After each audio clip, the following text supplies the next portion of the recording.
Hi, I'm Ed Snidecki, and welcome to the Heritage Report. Today we will be reading Heritage Brief 28 by Rick Joyner, Division Before Unity. Do you suppose that I came to grant peace on earth? I tell you, no, but rather division. Jesus. Luke 12:51. Jesus and his apostles spoke often of the need for unity. So why would he say this? Because true unity is usually elusive until divisions eliminate the real and important issues. In high school, I marveled at how two people would become antagonists, which would usually lead to a fight. And then after the fight, they would become friends. In history, we see the same thing happening with nations and two competing parties within nations. Divisions often lead to a fight, and then fights lead to unity. One would think there has to be a better way, but we don't seem to have found it yet. Those who say America has never been more divided than we are today do not know our history. It has been worse at times. We have had many fights, which would have followed by a new level of unity and great advance. Being such a divided nation is actually a reflection of being a free nation where people can express themselves and care enough about what they believe to fight for it. Granted, the more serious the fight, the more dangerous it can be.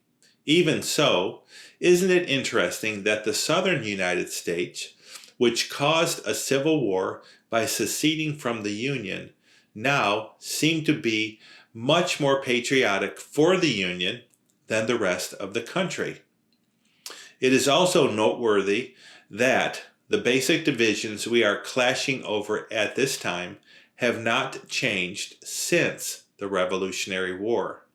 During the War of Independence, there was about 30% of the population for independence who were considered liberals, 30% remaining loyal to the British Crown who were considered conservatives, and 40% that could go either way.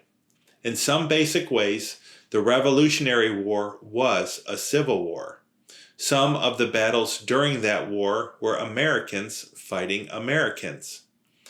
At the most important battle of King's Mountain, there was only one British soldier on the entire field. After American independence was won and the Constitution ratified, it was said that the next 10 years were one long shouting match. This calmed down from time to time, but we are still seeing shouting at each other over some of the same issues. So how is it that we call ourselves the United States of America? Going back to the beginning, where there was just two brothers on the entire earth, they could not get along. People have always had trouble getting along. To be united around almost anything is an accomplishment. In spite of our continued divisions on many issues, overall, Americans have been remarkably united on most issues for most of our history. This is even more remarkable for a people with the freedom to express themselves. Throughout history, almost any unity was only possible where it was forced by the suppression of dissent. If Americans are actually in unity about most things, why does it seem that we are divided about most things? To a large degree, this is the result of the media. Media is driven by controversy, and it is its nature to only cover the extremes in life. It has to. Who is going to watch the news that covers the average family having an average peaceful and quiet day? However, the real America is much more reflected in the average than in the extremes. During the times leading up to the American War for Independence, the most common way Americans got their news was from the pulpits on Sunday mornings. Even during World War II, People got much of their news about the war from newsreels shown before the movies at the theater, or they listened to it on the radio at night. Today, the news is constantly on television and even on our phones. So it seems even more like nothing but the extremes are happening all the time. Not so. The point is that most of the people who are making most of the noise that is loud enough or exceptional enough to make the news is less than 1% of the population. They are not the real America or the real world. It might help us if we change the name of news to extremes.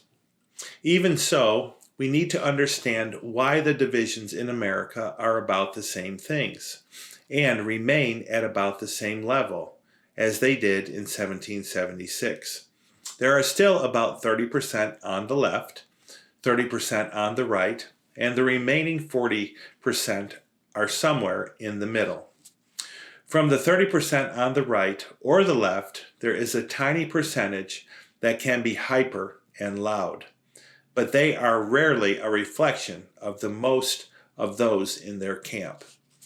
The extremes on either side may be Americans, but they are not American as much as they may claim to be.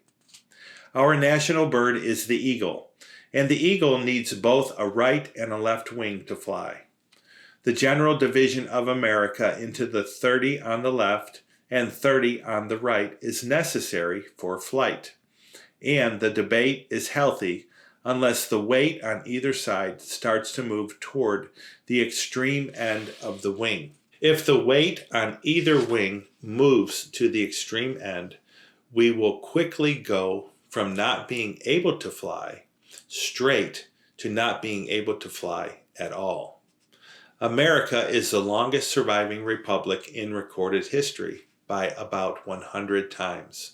The longest and previous republic lasted was just a few years, but the American Republic has lasted for nearly 3 centuries. Over this time, the country has drifted to the right and to the left at times, but to date, it has always corrected before going too far.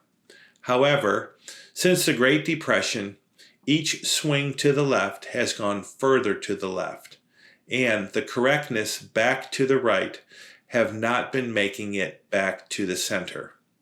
So the trend has been to the left. We have now moved so far to the left that John Kennedy would be considered conservative today. Most who are conservatives today would have been considered liberals in the Kennedy administration.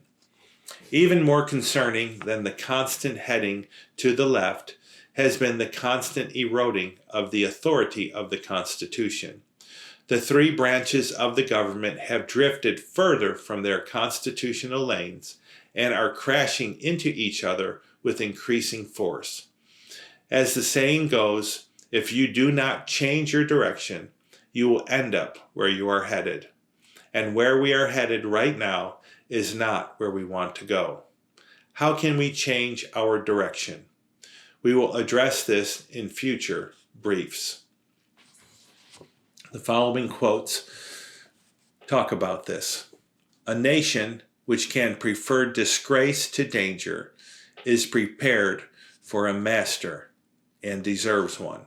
Alexander Hamilton. I love the man that can smile in trouble, that can gather strength from distress, and grow in grace by reflection. It is the business of little minds to shrink. But he whose heart is firm and whose conscience approves his conduct will pursue his principles unto death. Thomas Paine. Thanks for listening today to Heritage Brief 28, Division Before Unity. To order copies of this and other Heritage Briefs, visit Morningstar Books and Resources online at store.morningstarministries.org.